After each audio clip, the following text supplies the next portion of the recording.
आपण 29 तारखेच्या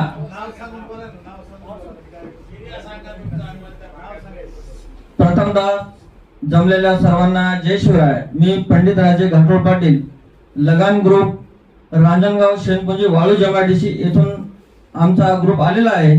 तरी आपण 29 तारखेच्या आंदोलना संदर्भात ही जी बैठक बोलवली आहे, आता सुरुवात झालेली आहे बैठकीची। यापुढे आपण गल्ली गल्लीत, कोपऱ्या कोपऱ्यात बैठक घेणार आहोत। आम्ही सुद्धा वाळू जमाडीसी मध्ये असं नियोजन लावणार आहोत की प्रत्येक ठिकाणी सगळे मतभेद विसरून सगळा मराठा बांधव एक कसा होईल। पक्षप्रेम तुम्ही सध्या बाजूला ठेवा।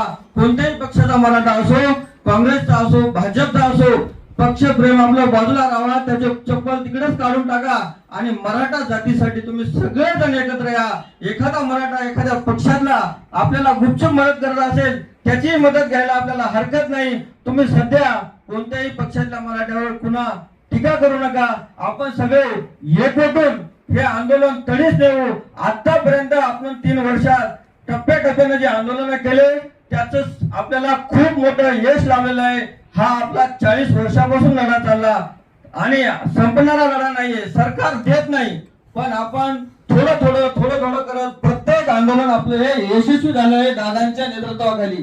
दादांनी गनिमी कायद्याने लढून ओबीसी आरक्षणाच्या सवलती सुद्धा आपल्याला सरकारनं मागण्या मान्य केल्या आणि त्या मिळवून दिल्या। आणि 58 लाख नोंदीचा जो प्रश्न आहे तो सुद्धा या आपल्या आंदोलनात दादांनी सांगितलं आपल्याला सोडवायचा आहे। त्यासाठी दादाचे हात बळकट करण्यासाठी आपल्याला कानाकोपऱ्यातून प्रत्येक मराठा बांधवाला अंतर्वाहित न्यायचं आहे। दादांनी आपल्याला कुठे न मुंबईला चला म्हणलं की मुंबईला चलायची तयारी ठेवा। काम सांगू नका, माझ्या लग्न आहे किंवा इतर कार्यक्रम आहे, सगळे कार्यक्रम तुम्ही सोडून द्या आणि दादांच्या हाकेवर अंतरवालीमध्ये जमा व्हा। तुम्हाला एक किस्सा सांगतो।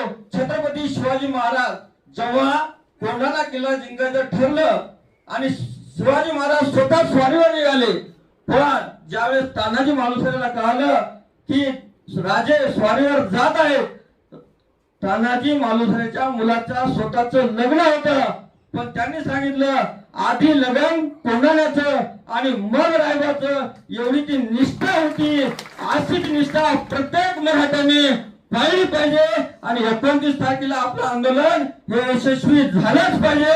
जय शिवराय, जय शंभूराजे। एक मराठा, एक मराठा। धन्यवाद।